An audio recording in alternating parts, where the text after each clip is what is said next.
All right, hey everybody, welcome to the OSMARI Project, episode 2. And today I have Nick, who is a ballet dancer in Puerto Rico. So, Nick, please introduce yourself. Hey guys, I'm Nick, and I'm a professional ballet dancer with the Ballet Concierto of Puerto Rico. Oh, great.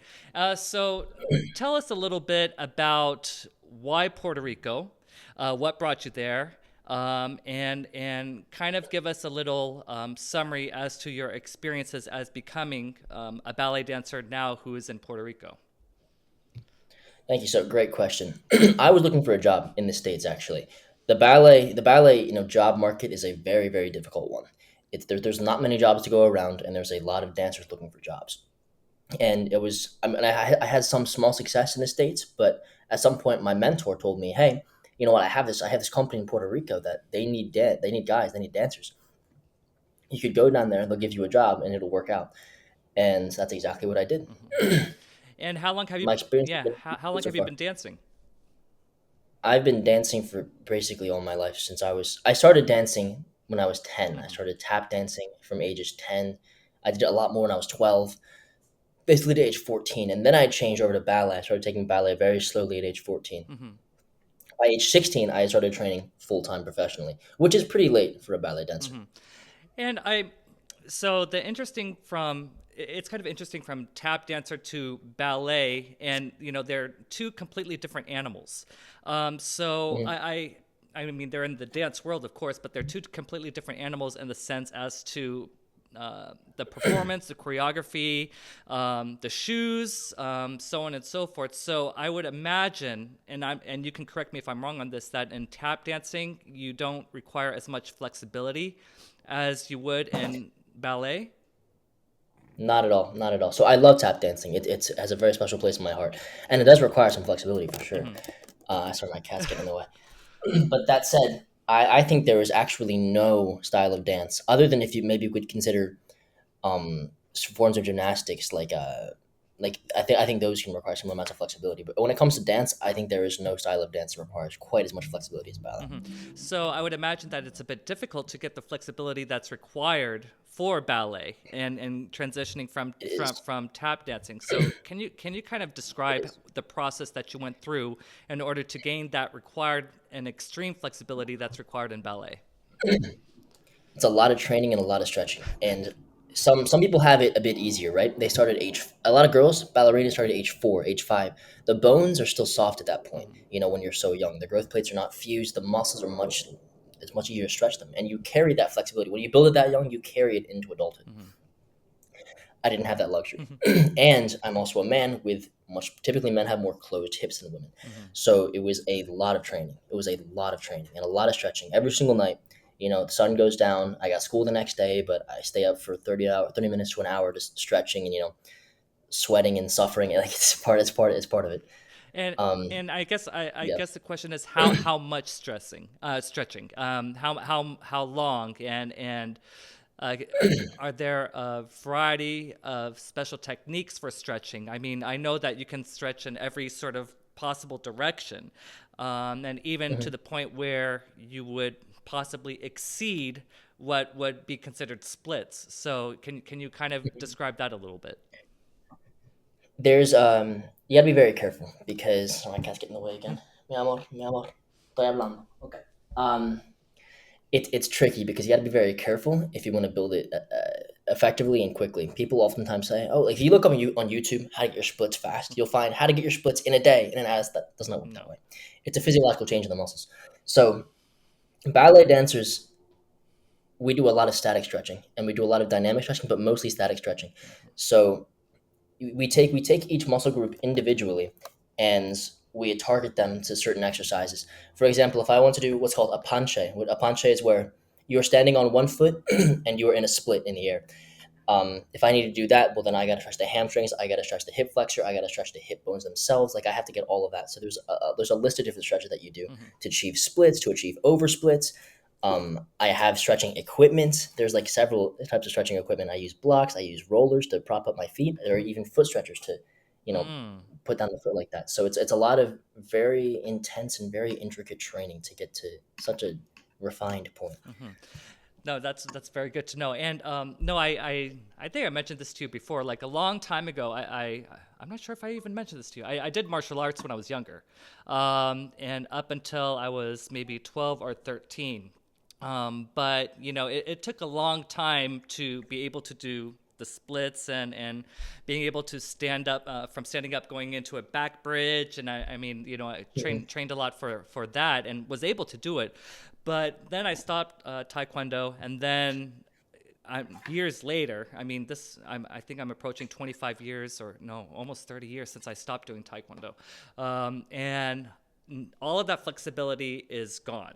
And one of the things I'm trying to do is I want to start getting it back, because I believe once you've had it, and I think that's like sort of that age where to test out to see if you can get it back as easy as you got it the first time.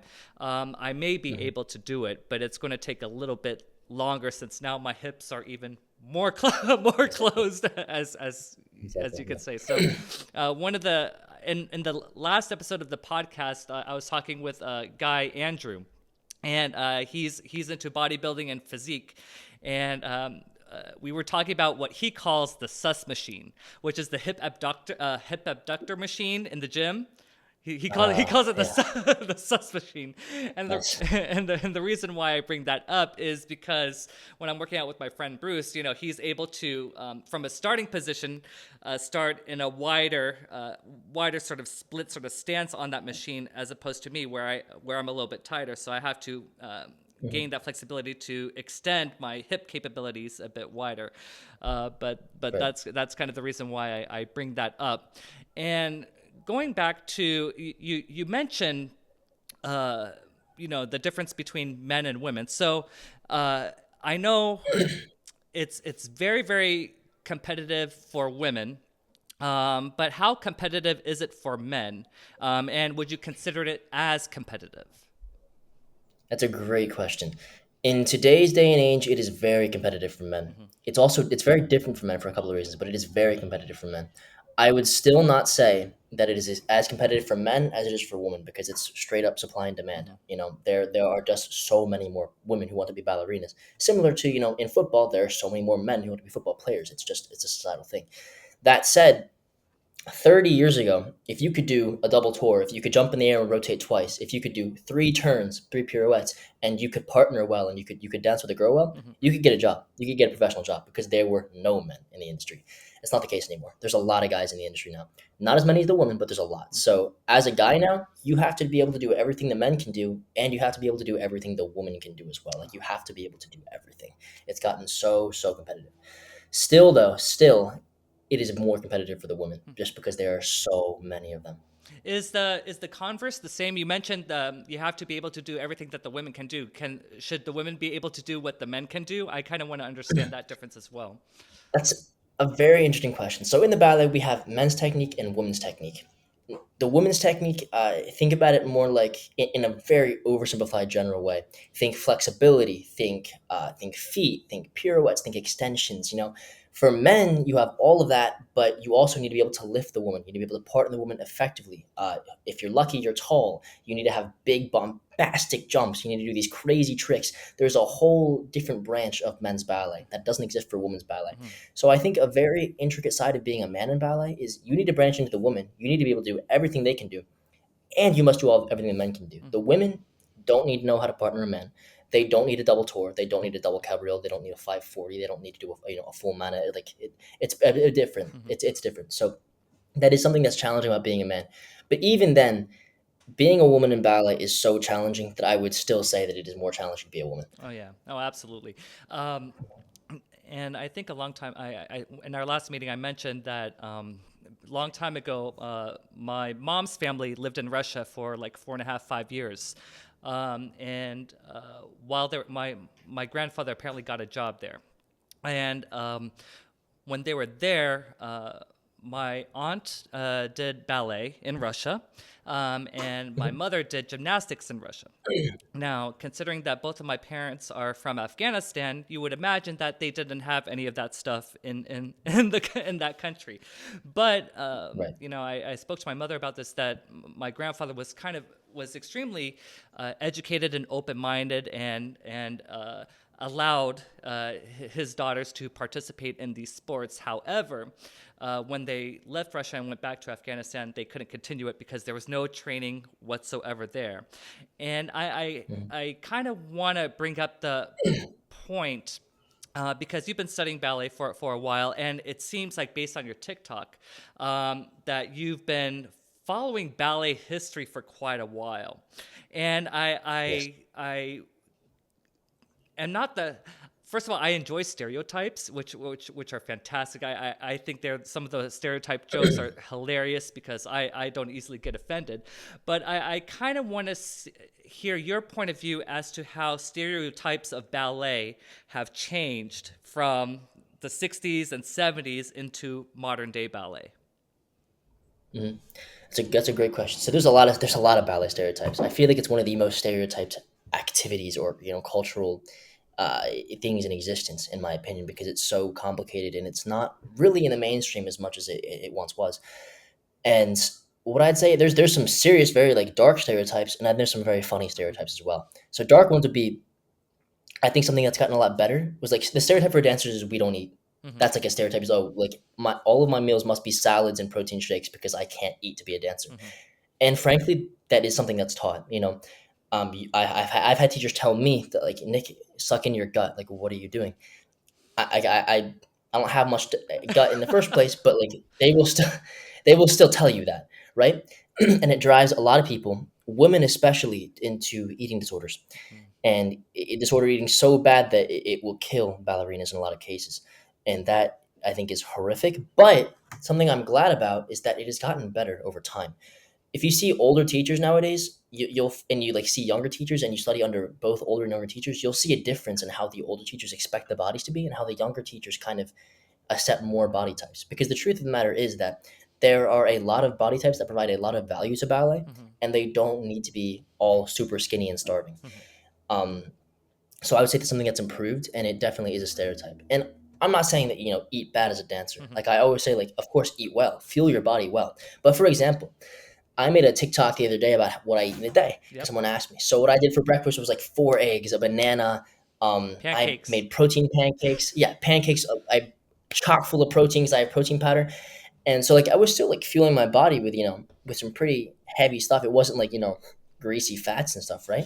But the comments still, even with those things that I take to fuel my body, the comments were like, "This is not how I expected you to eat. Like, Mm-hmm. what on earth?" Like, because the idea was I eat kale and like green protein shakes for all my meals, Mm-hmm. and that for some people that works. Mm-hmm. It doesn't work for everyone. Everyone's different. So I think that's something that's gotten better. So that's one of the darker stereotypes. Mm-hmm. Some of the funnier stereotypes I think are, I mean, among women, how ballerinas treat the point shoes in ballet, how they beat them up. You might see videos of professional dancers just like beating the crap out of their point shoes. Mm-hmm. That's not really necessary. You don't need to take a hammer to your point shoes. You don't need to throw them down the stairs. But The it is a funny scissors, the stereotype. scissors For on the men, bottom. yes, like just tearing them up. Yeah. Like there's a lot of stuff you need to do to your point shoes to make them good. Everyone has different feet. The point shoes are not exactly made for your feet, so you got to fit them to your feet. Mm-hmm. Got to break the shank. Maybe you cut the shank, which the shank is the arch part. Right. Maybe you break that, you cut it, you darn them, which means you take the box of the shoe and you put thread around Mm-hmm. it. It'll make it more stable in the base. You do a lot of things there. I think there are two funny stereotypes for the men. One of them is like the hyper masculine, like Chad, who big hairy chest, 6'3", is like talking to all the girls, and the other one is like the super gay guy who's just super effeminate and very pretty. And I think those are two very funny stereotypes because there are guys on both sides of that. You will find all those guys. We also find guys in between Mm-hmm. who are not super masculine, not super feminine. There's guys that are bisexual who like don't get a lot of viewing because either you're like super macho or you're super gay. Like it's either one or the other. But I find those stereotypes to be quite funny in my opinion. Mm-hmm. No, that's awesome, and that's kind of what I was trying to get at because, and we'll get back to I have something about the point shoes, and we'll get back to that because it kind of relates to what we talked about earlier. But yeah, I believe that the stereotypes from the hyper masculine Chad and the very effeminate gay guy, they think it's just those two separate things and nothing in between, and Mhm. And I came across one ballet dancer. I forgot what his name was, but he's married. He lives somewhere in Florida, I think. I'm not sure. He's married, but he's very effeminate. You know, he has very effeminate Mhm. mannerisms. And I can imagine, because I had my own sort of judgments. Oh, this guy's gay or whatever. But no, he's married. You know, he's happy and very loving to his wife, and you know, shares that relationship on social Love media, which is great. So, I think when it comes to stereotypes, it's just hilarious. And one of the things that you mentioned just now, the point shoes. I think I saw a TikTok where you were actually talking about men wearing point shoes, and how Yes. you would like to see more of that, because in typical ballet, because I noticed that when I have seen ballet, that men do not wear the point shoes typically. They're on the balls of their feet and toes, but not Mhm. necessarily in that point aspect of it. So describe what you meant in more detail about seeing men in point shoes, and how would you see that sort of incorporate in men's ballet if possible? Great question. So there's a lot of discourse on men on point, or why men don't go on point, and I see people come up with crazy answers. Oh, it's because men, just like, their bodies are too heavy to go on point. It's because their feet are just like, they're genetically not flexible enough in men. Like, it's not possible. They Hmm. can't do it. It's because, oh, this is because, oh, that. None of that's true. Hmm. Men absolutely can go on point, and you'll find that a lot of the really good professionals do practice on point, like, a lot, Hmm. for a lot of good reasons. Point work is very good for strengthening the ankles when it's done correctly. Hmm. And if you want to be a teacher, you think about this. If you want to be a teacher in ballet, who are you going to be teaching? As a man, you're going to be teaching women, because there's so many more women than men in ballet. If I want to be an effective teacher for a class of ballerinas, I have to know what it's like to be on point. For that reason, I recall this being so funny. My mentor, who was a man, an incredible dancer from Portugal, and we were doing footes, like the turns that women do on point, and the magic number is 32. Hmm. They do 32 of those turns on point. It's very difficult. It's what they do at the end of the ballet in the coda. And the girls were like, oh, like, getting all tired, and then doing it again and again. And my teacher stopped. He stopped the class, and he was like, guys, I can do 32 footes on point. So can you. And it was such an interesting point of view there, because men can do point work, and I would love to see more of that, because it's beautiful. And something I love about ballet so much is, I think, in a lot of ways, it provides a safe space for men to explore femininity. Hmm. Because I think in so many parts of life as men, whether we be straight, gay, or bisexual, that we are not allowed to explore feminine things at all, because there's this such a strong idea in discourse of, oh, you must be a man.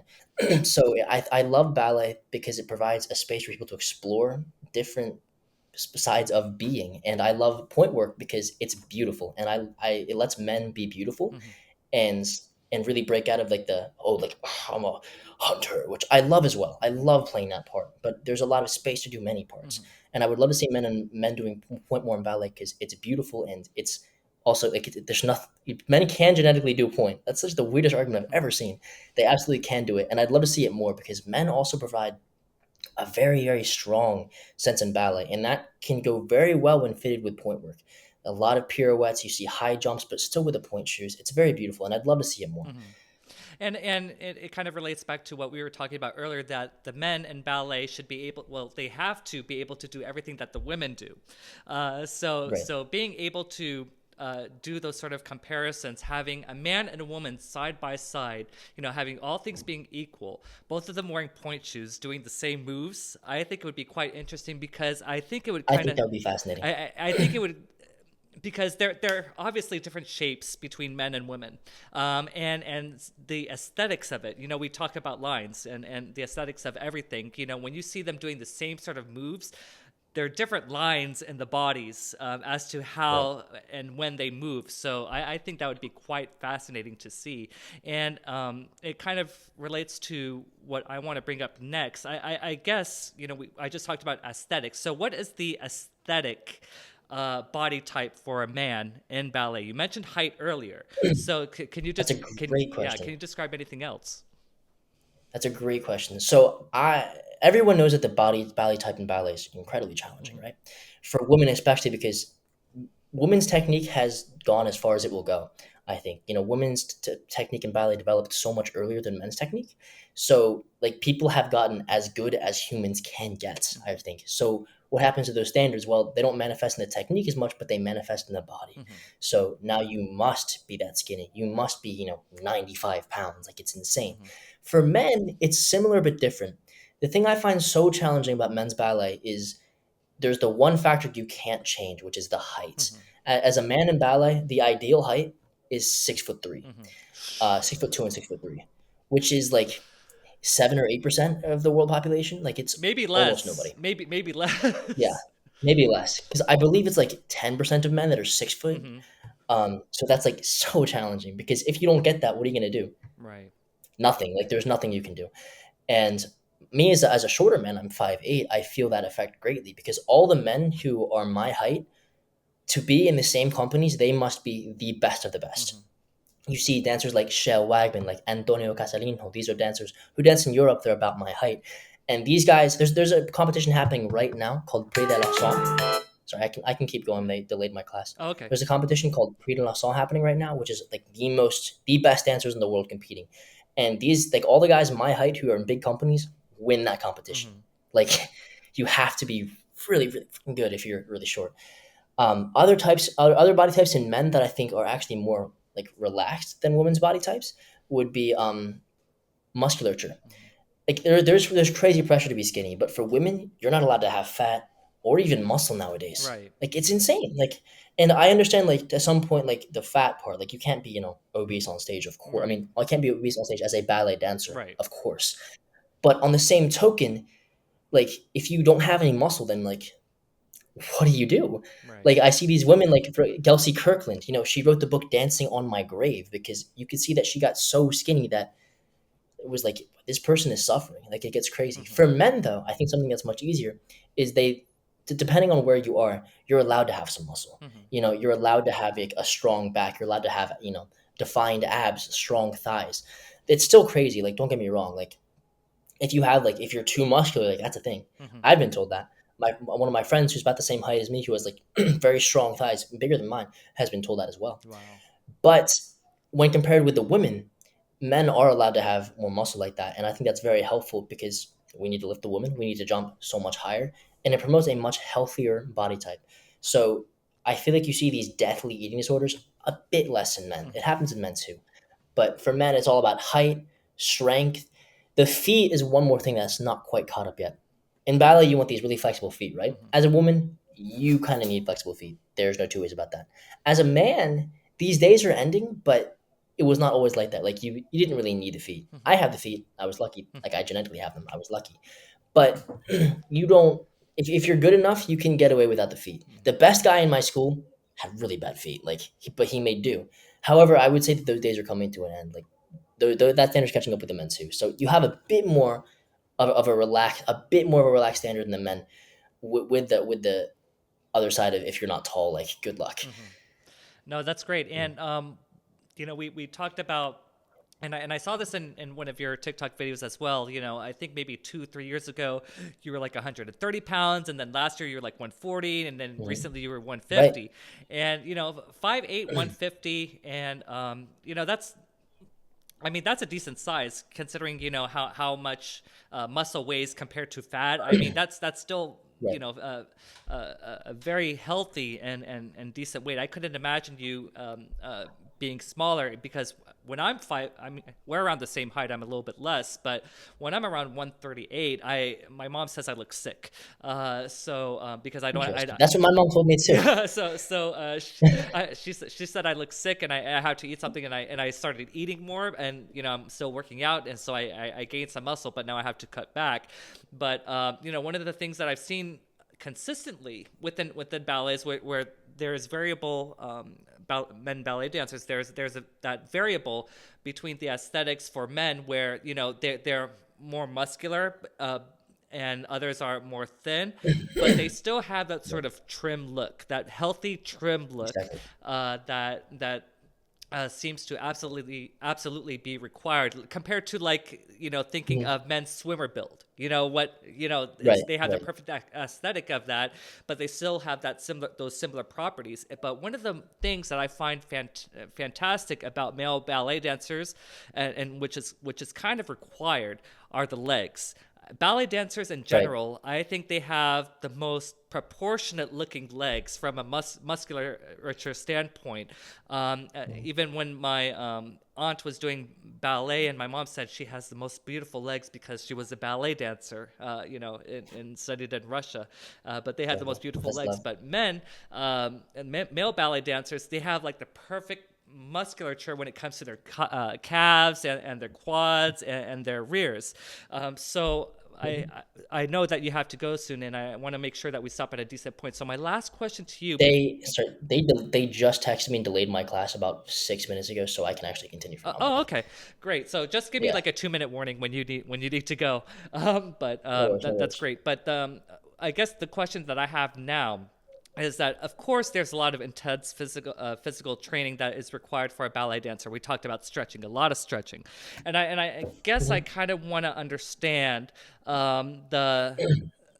the workout routines that you partake in, not only from a dancing aspect. We talked about the stretching a little bit, but I guess how do you male ballet dancers get that fantastic shape that is required, especially the calves? So can you go through like maybe a workout that is required outside of the dancing aspect of it, because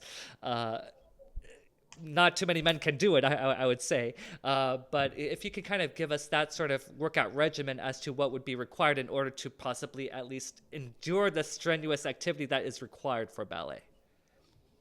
That is a fantastic talking point. So, especially in school, I had and still have, but in school it was like required. Like, it was a teacher in front of me doing it with me. In school, I had a rigorous and very diverse workout split, if you will. Of course, I had the several ballet classes a day, which were frankly the most important part. But we'll get back to that later. Then I had Pilates, which Pilates, I believe, it was created by a guy named Joseph Pilates, who was, I believe, was a boxer. And he was below one of the studios in New York. So the dancers went down to him when they got injured, and they came back up and they were better. So Pilates is a lot of core work, but it also does a lot of lower leg work. So what you find in a lot of dancers is we do a lot of Pilates and calisthenics frequently. Mhm. When weights are also included, but we'll get to that in a second. But a lot of it is body weight. How can I utilize what I have with me so I can use it anywhere? Mhm. I have my body, my unit, my tool, my instrument with me, and I have the kitchen floor. What can I do with that? So we have Pilates. We have just a lot of stabilization and a lot of balance when it comes to the legs. A lot of balance exercises. Pilates is a lot of core. Pilates is primarily core, but it does go into the calves and legs as well. And you utilize, how do I take a ball? How do I make that stabilize my ankles? Well, you put it between your ankles and we call this releve. You go under releve and you hold it there and you try to roll it left and right. And by doing that, you build this certain strength and stability in your calves and ankles. You do the same thing in calisthenics. Of course, that's more for the men. Mhm. I do weightlifting, of course, as well. Calf raises, a lot of squats. I do leg press. It's a lot of different things. Plus the overhead work, so till I can lift the women. Right. But so it's a lot of different things. And what I'm trying to do right now is because my I think the best workout though for the calves and the legs is ballet. Like, frankly, it is the bar class of ballet, and which it's a shame though because that is one of the least accessible workout. Like, if you call it a workout, Mhm. it is one of the least accessible workouts to anyone. Why Mhm. is that? Because it's in French, firstly.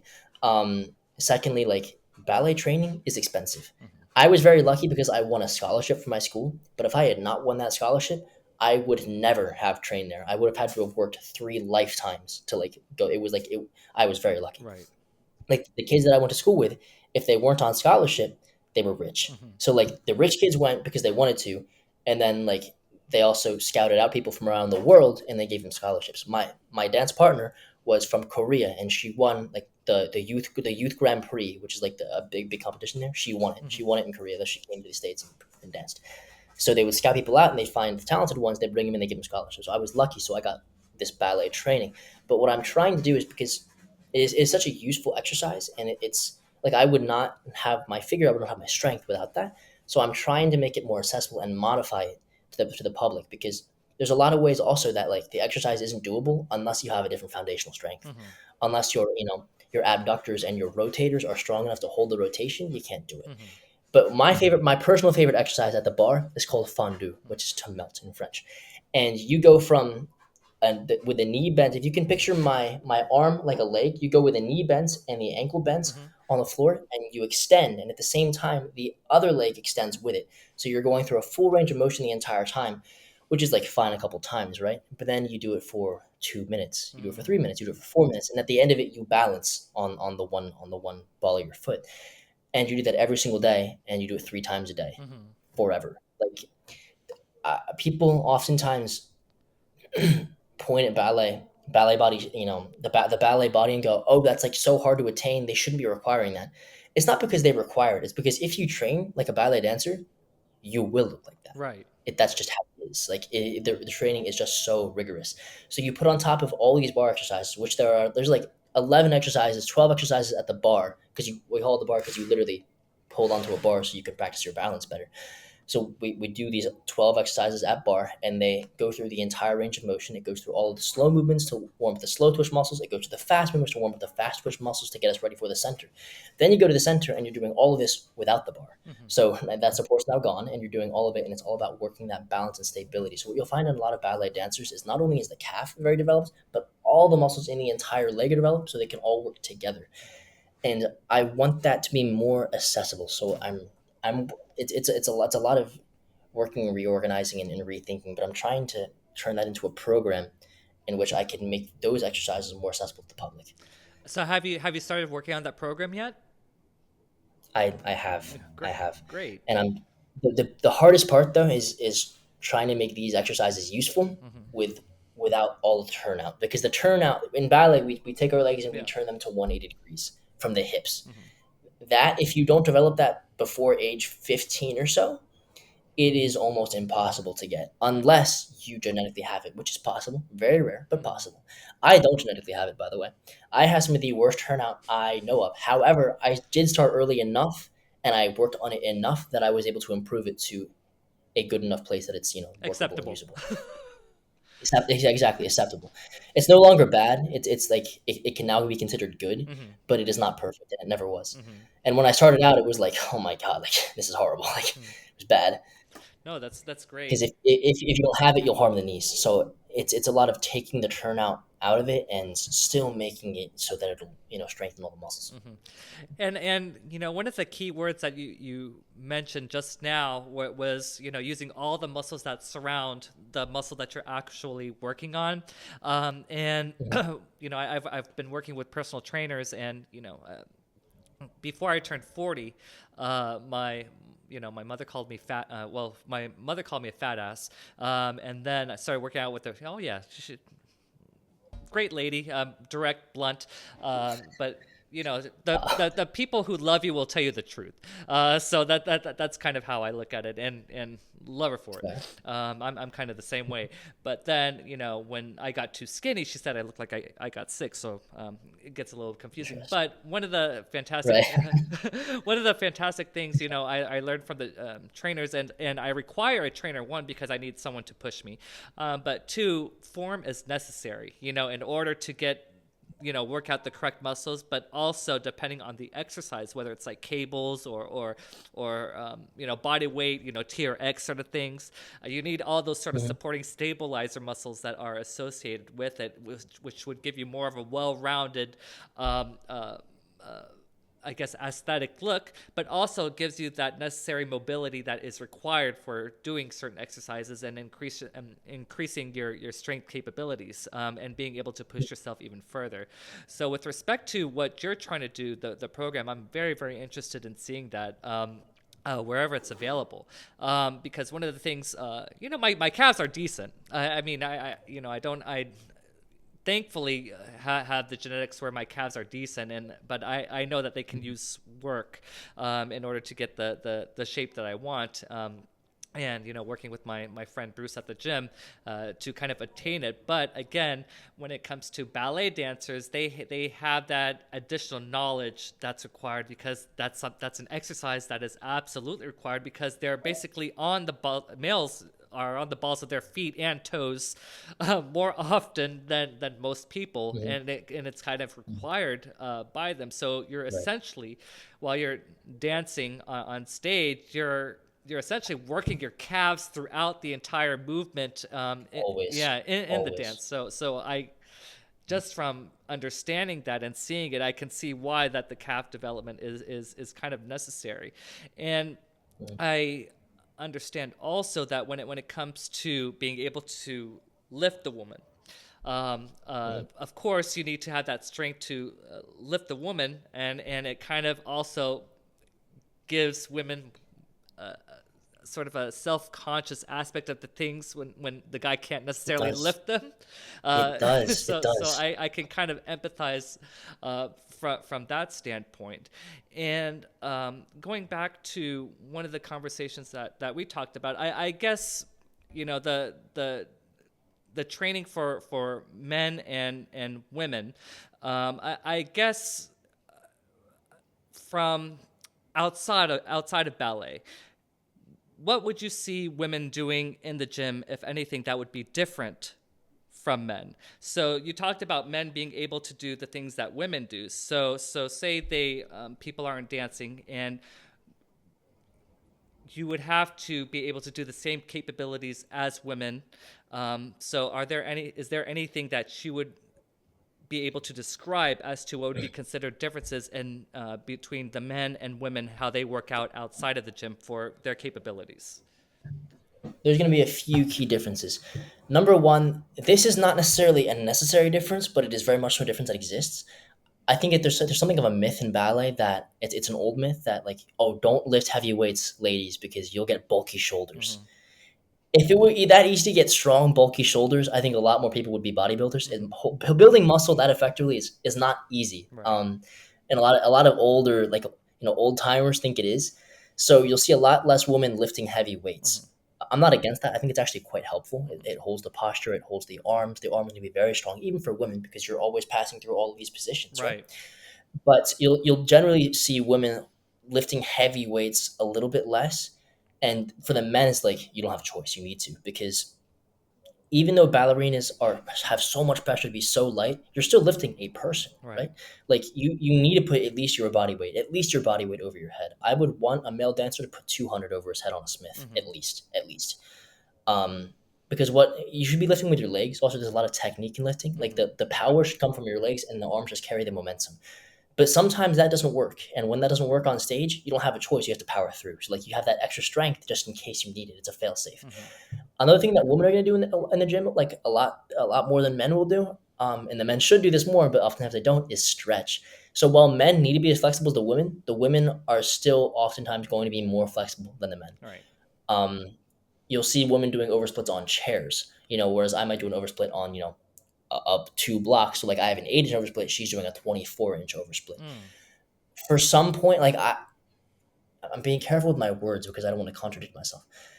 Men need to be able to do everything women do, but at some point, you can be too flexible as a man until you are rendered a bit. I don't want to say like useless, because you'll still be useful, but until you're rendered less useful as a partner, Mm. right? Like, if I am so incredibly flexible that I can't hold my core, I'm not a useful partner. I can't be hired, Right.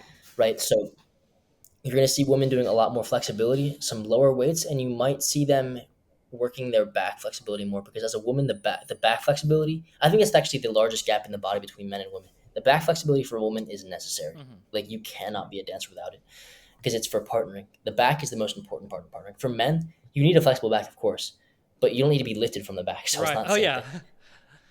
Lifting from your legs and yeah, Mhm. lift from your knees. That's Right, old right, saying. And right. with respect to the education that you went through, and I'm very very fascinated by the gender aspect of it, Mhm. because there's some things that are very traditional in the sense where men have to portray more masculine roles in ballet. Women have usually portray more feminine roles in ballet, and I can kind of see the analogy where, and there's a reason for it, that when you look at gymnastics, for example, men and women, they have different exercises or classes of performances. For example, the high beam for men, for women, and the horse for men, Mhm. and I'm not sure if if if you were to switch the roles, in that sort of way, women being able It to would be do the hilarious. horse exercises, and men working on that beam, uh, Hmm. I don't envision it being a success. So I think what would be kind of a funny parody, because ballet, and I hope somebody does this one day. I hope there would be some sort of parody where the men would be wearing the tutus. So say for example you did Swan Lake, the men would be wearing Hmm. the tutus, and the women would be the prince and the monster, and do all those roles. I think it would be so It'd be very hilarious to fun. actually see that. My friends and I made a TikTok like that a while back, where we did like women's parts, and you find a lot of different things because women's parts and men parts are fundamentally different in the technique, right? Like if you take a women's class versus a men's class, yes, it's still ballet, but it's very different. Mm-hmm. In men's class, you're like, there's similarities, but in men's class, you're going to be balancing a lot. You're going to be balancing on like the tip of your toes, right there, like on the ball of your foot, and Mm-hmm. you're also going to be balancing in plie or with the leg bent. Mm-hmm. Balancing the leg bent for men is very important because you can't land these massive jumps and then not know how to land them with that plie with that bend in your leg. You need to be able to balance that landing. Mm-hmm. So like men's, I miss my training honestly because it was like you were these crazy men's classes where we'd be doing these fantastic jumps and these big turns. And nowadays I'm in a company and the majority of the dancers in the company are women, Mm-hmm. so I'm dancing women's technique, which I can still do because it isn't my training to do everything. Mm-hmm. But I do miss the big, actually quite significant differences of men's technique, where it's like balance in this position for a minute. Like every time that we did something wrong, the teacher would take us and they put us in a position called a la seconde, to the second position. With basically it's the leg straight out at 90 degrees, and you're on the tip of your toe, or you're on the ball of your foot balancing Mm-hmm. for a minute, which like it's just a minute, right? After about 30 seconds, the leg starts shaking and you're like, ah, this is hard, and it helps you. And I miss that, and I miss for men's class. The teacher plays the music slower, Mm-hmm. or not teacher, the pianist. If you have a pianist, the music is slower. It gives you more time to jump. Right, there's more turns, there's more jump. It's bigger, and I miss that. And I find it so interesting that you talked about gymnastics because it's quite similar in the sense that there are these similar differences for men and women. And something that the girls and the boys would actually do in my school, because when we had free time, we'd do it our whole lives for ballet, is we would do that. And my friends and I, we made a funny video back about us like parodying women's parts. And it's interesting because you find that like, yes, you can do it, but you earn a new respect for the parts the women are doing because there are these difficult small aspects that you don't really notice unless you're dancing. Mm-hmm. And I'd love to do more parodies like that because they're very funny. People love them. They're very popular, and it's just a great time to do. I saw this movie a long time ago. I'm not sure if it was like one of the Naked Gun movies, or whatever, but I remember that there was, those those comedy scary movies, that scary Right. movie series that were comedies, and there was another guy, I think it was Leslie Nielsen, who did it. But there was a parody of the performance making fun of ballet, and one of the things that I found they exaggerated certain things in the parody, which was great. For example, one of the things that was exaggerated was the men's package. So I think I've seen this. yeah, yeah, I think I've seen this. Yeah, it was like the woman was like actually jumping across jumping them. on the men's package to get from one Yes, side of the yes, stage to the other, which I found. I saw this. I saw this. Do you remember? Yeah. Do you remember So what movie that was? I don't exactly recall, but I recall that scene exactly, and it was. I was I recall cracking there up was a for there was a guy days. trying to get away from two other guys, but I thought that was before I saw that before I started dancing. By the way, I saw that Right. when I was a kid, and I was like with my dad. I was like, Dad, what am I doing? But I found that hilarious as well. And it's funny you bring that up because it's while so we have like protective wear for the male anatomy, right? That like that, but it's not so exaggerated. And if it looks that exaggerated, Hmm. sometimes I find this embarrassing for men to do this. But what I've seen, I saw it happen once, where a guy took it must have been a sock or like a bean bag or something, Hmm. and he took it and he stuffed it inside the protective wear, Hmm. and you could tell, and it looked like really funny on stage, but it reminded me of that. And I Yeah. guess one of the questions that I have, and maybe this is out of pure ignorance. I mean, the women in ballet would be kicking a lot in the air. Have you ever gotten kicked in the nuts, or have you ever experienced That is something? part of your training. Yes, you will, and you have. So actually, I have a we call them dance bells. I have one on hand here. Hmm. Um, this is yeah, this is right here is a dance bell. You know, Hmm. it looks a lot like a thong because essentially it is a thong, Hmm. right? And you see the string there to back because you don't want any underwear lines cutting off the line of. It sounds funny, but the line of the butt, Yeah. right? You don't want like the glute muscles. You don't want a line intersecting that shape, right? We're looking at the geometry of the body. And in the same token, you want to kind of mask the front because there is a lot of detail there that doesn't necessarily need to be shown all the time, right? Hmm. So you have this padded layer in the front to keep everything protected and shaped. Firstly, it's aesthetic. Hmm. It's both aesthetic and also safety, which is the next point that we're going to get to in just a moment. This is a dance jocks dance belt, by the way, Hmm. very good brand. On the protective aspect, that does provide some protection because there's a layer of padding, and also everything is. Think of it like a sports bra for a woman. Everything is collected, Hmm. right? Like nothing's knocking around necessarily. And yes, being hit in the that place will happen to you. It will, and it hurts. And you just have to play it off like it didn't happen. Because the thing is, if that happened, it is the guy's fault. Because when the woman is when you're dancing with a woman, it is not up to her to distance yourself from you. It is up for you to distance yourself from her. Hmm. You are like very much so Ken to her Barbie, right? Hmm. Like it is your job to make her look good, and your job to make her look like a beautiful princess. It's your job just to make that happen and to stay out of the way enough to let her do that while you can help her. Hmm.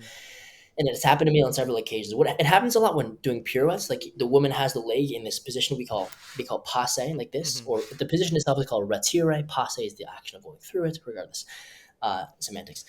When you're in that position, if you get too close, what'll happen is the knee will clip you. And that happens to guys a lot. And my teacher would always say, like, girls, if he's too close, don't be scared. Like you can keep turning. If you hit him, he'll move. Like Oh he'll wow. learn very quickly. Jeez, that's almost like I've it's never like got hit victim by blaming. yes, a little bit. It's funny. And I never got hit by a spinning knee like that, but what did happen to me once was when you lift, you don't want to go backward like this. It's tempting to do that because the pecs are strong; they can provide a lot of support, but it's bad for the back and also exposes the groin. Hmm. And there was one time I was dancing with my partner I was very lucky because she was frankly the best dancer in the school. I was very lucky to be dancing with her. She was also incredibly strong, like Hmm. had legs that I'm sure could put down a wall Oh if she wanted wow. to, right? And I leaned back to get her higher was a technical issue on my part. And she was doing a step called cease 6 in French, Hmm. right? And the legs just change a bunch of times like that. So her legs are going fast, like they're in a blur, right? Hmm. And I leaned back and boom, and I was like, oh my gosh. But you know what? Like it was my fault, so I can't be like, oh my gosh, this just happened to me. I play it off, you breathe. But it is part of your training. It will happen. And it's one of the more embarrassing parts. I think it's one of the funnier parts, if Hmm. you will. But it's a reality and it will happen. And you gotta learn how to deal with it and you gotta learn how to prevent it. I have such a good idea for some content. My gears are turning. I'll talk to you about it later, but I think it's Go hilarious. for it. It would kind of relate to this. Yeah. Um, but no, is that your most memorable story, or accident, as you want I to have call it in many. ballet, or do you have anything that's It's so one of memorable? many. I have a couple more. There was one time that I was so when a girl goes a pirouette, you help her by supporting. If she's turning to the right, she's turning on her left leg. You help her by supporting the left side. So your hand is there. If she falls to the left, you'll just push her to the right. If she starts slowing down, if you want to do more pirouettes, you take this hand and you pull back the front hip, and so that time you can kind of manipulate her turn by her hips from like the base of the structure of her bones, and it'll turn her like it's hop, right? Hmm. There was one time that a girl raised her arms like this to go from first, we call this position first here, to Hmm. go to fifth over the head. She raised them, but she went too far out. Boom, right Oh across the face. Guys have broken their noses from that happening. I didn't break my nose; it was not that bad, wow. but it's happened. Um, and with lifts, especially, like their lifts, when practiced safely, can be very fun, and they fail a lot. There was one of my favorite lifts was one I did with this. That I brought this partner, not named, but I brought her up now twice, but I'll bring her up again. This partner that I danced with last year, we're doing a lift for a ballet called Laurencia, where she sits on my shoulder essentially, Hmm. and I lift her up and we do a bunch of spins, right? And this lift is interesting because there is no way to fix it if it goes badly. It has to be right. A lot of lifts, like if I'm doing a drape lift, which is her, leaning backward on my hand with one arm, and it goes badly and something's wrong, I can put up the other arm. Mm-hmm. There's ways to get over that. If a press lift where you're holding her like this goes badly, if you can't get her up, you provide a little extra support. You jolt your legs, you get her up.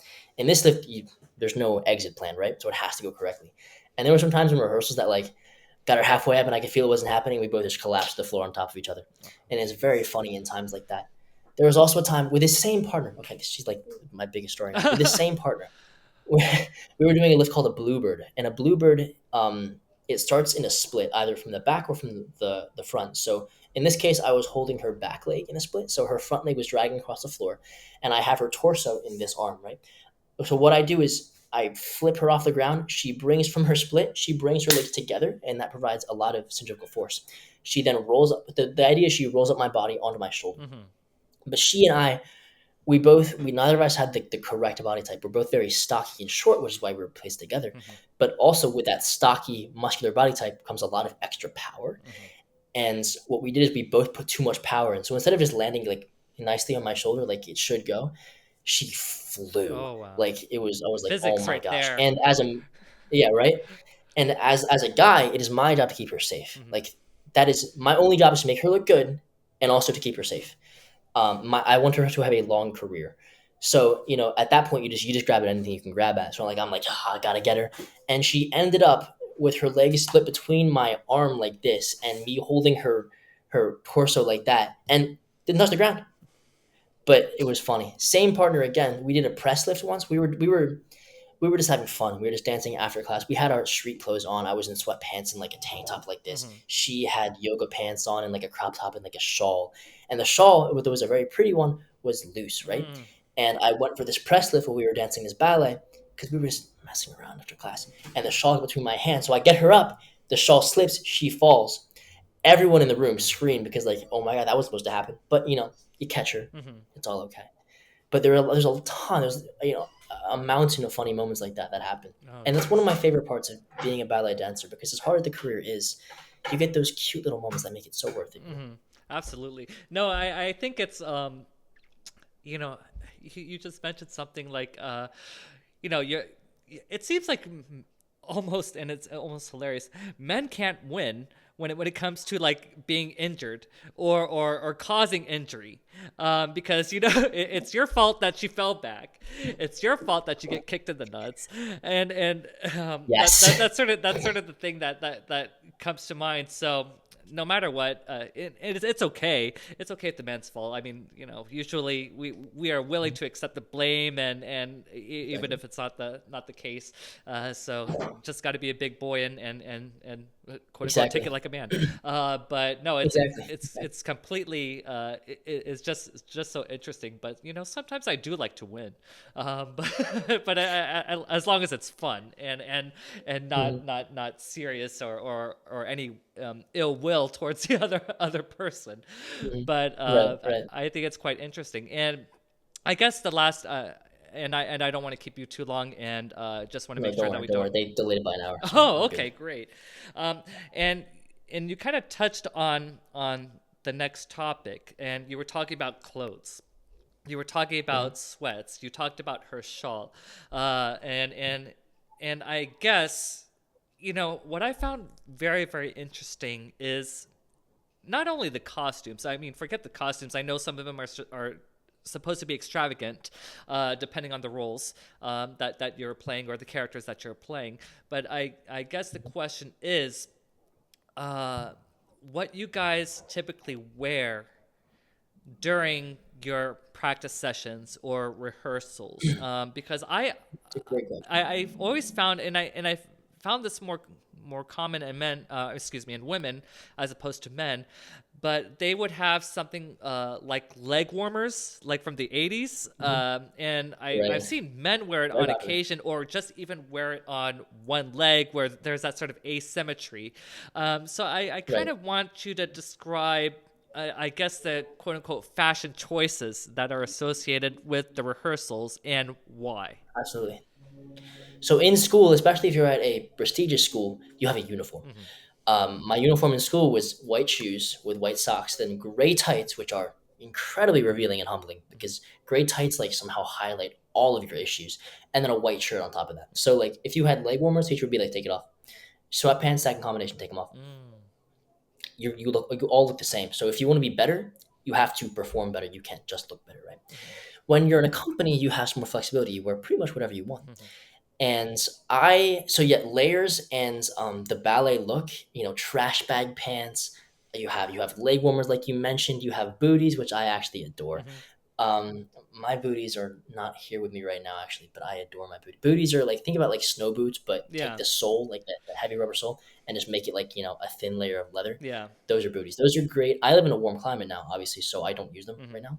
But when it's cold outside, those are your best friends, like personal foot ovens, the best.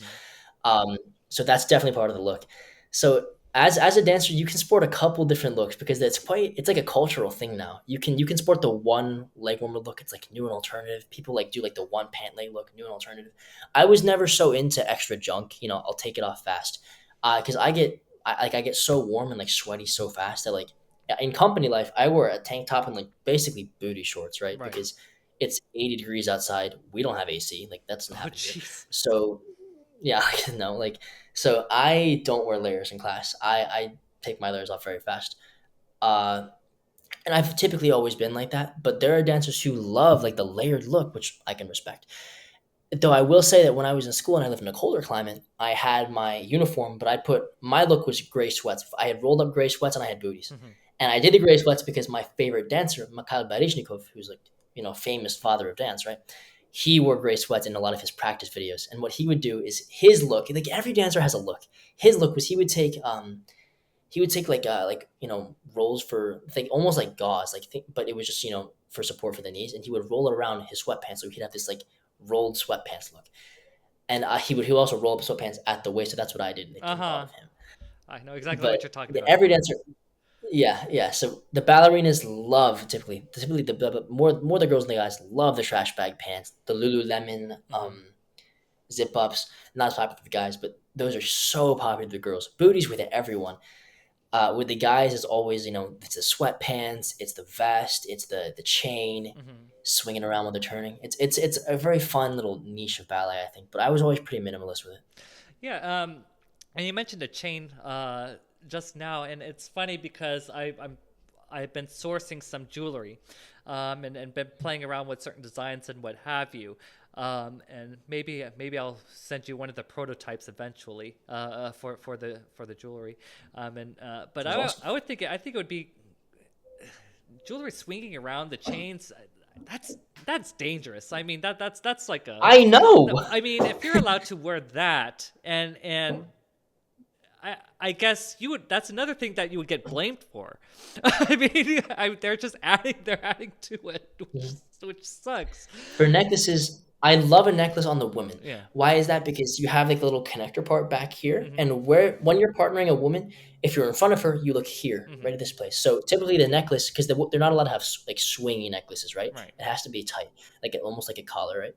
So the necklace typically lies here. So that's a great point of reference on the woman's necklace. Hmm. From the back of the neck, the connector point right at like this part here, that vertebrae, and when you're behind here, that's where you look. Hmm. You're always at those 2 points. Occasionally you make eye contact in certain moments, but only when that's directed. Otherwise, it's a very professional, like these 2 points. So I love a necklace on the woman because it provides a very clear point of reference as to where to look. For the guys, though, I recall there was this one guy in my class, super macho, super strong. He had this big old chain with a pendant. And when he would do tours, this guy had great tours. His turns in the air were very strong. He would do it, and that thing would whip around. And I was like, the reason I don't wear one of those is because how much guys gonna come hit me in the face. Like, I don't Yeah. know how you do it. Anything could Yeah. happen. I mean, somebody could get too close, the clasp could break and fly out somewhere and Hmm. hit somebody in the eye, and Right. you hear about uh, shooting a guy's eye out or something like that, from that what was it, A Christmas Story or something like that. You're going to shoot Hmm. that guy's eye out or something like that. Yeah. But I can't even imagine. And when it comes to the uniform aspect, I actually like the uniform sort of mentality in school. I mean, I do as well. I appreciate everybody's individuality, but wearing a uniform when you're going to school, I mean, it causes less stress. You know what you're going to wear. I mean, you could Mhm. make it your own in a sense where I mean, you mentioned rolling up something or rolling down something, or unbuttoning one thing. I mean, as long as you can make it your own, that would be a great statement. But I guess now that you work for a company, you have more flexibility as to what you wear Right. or what you don't wear, also depending on the Right. climate. Right. Okay. No, that's all good stuff. So no, this I want to thank you for actually taking the time to speak with me today. This was a really fun conversation. Pleasure. And A pleasure. what I'm gonna do is, like I said, I'm preparing a package for you. So I'm going to send you some gear, Appreciate that. and then we can have another call and talk about the clothes, because we talked about in our private conversation, you like lines, and I want to see how we can incorporate my brand with your lines, because I love lines too. That's kind of what my PhD research is based on, which I Right. actually may be getting this year, according to my professor. So I should be done with Awesome. that damn thing soon. Congratulations. Yeah, Congratulations. yeah. So what I'm going to do is I'm going to prepare that package for you, and send that out and give you the tracking. And I guess the last statement before we go is, where can everybody find you? You can find me on Instagram, on TikTok, on Instagram and TikTok, and YouTube as well. So I should mention YouTube. Mhm. And all of my ads are Nick the Garvey. Okay. It's actually the same on every single social media in existence. I was lucky that that tag was not taken anywhere. Oh, great. So yeah. No, that's awesome. So I'll also give that information out as well, Appreciate that. and Thank you. share it with everybody. But no, this was such a great conversation, enlightening, and one of the reasons why I wanted to have this with you is because last. I'm just releasing the first episode of this podcast, and I was talking with a guy who's an aspiring bodybuilder, and now I'm talking with you, a male ballet dancer. I want to get as many different types of athletes as possible, because, Right. like I've Right. mentioned, I think every athletic activity, especially for the man, different aesthetics and capabilities are required. And when you have those different requirements, you have different body shapes, body types, body lines, and capabilities. And I think it's very, very important to kind of be aware, at least from my standpoint, as to what I do with my brand OSMARI, to kind of make informed decisions when it comes to what I create and how to take measurements. So I really thank you so much for your time, and I'm so thankful also that your class got postponed for an Me too. for an hour, Yes. and this was honestly a pleasure, and Thank you so much. I'm looking forward to talking to you again very, very soon. Thank you. Thank you for having me. I appreciate All it. right, thanks a lot, Nick, and I'll talk to you later. Have a good one. All right, bye. So if you enjoyed this episode, please like, subscribe, and comment on this podcast, and I hope to see you on the next one. Cheers.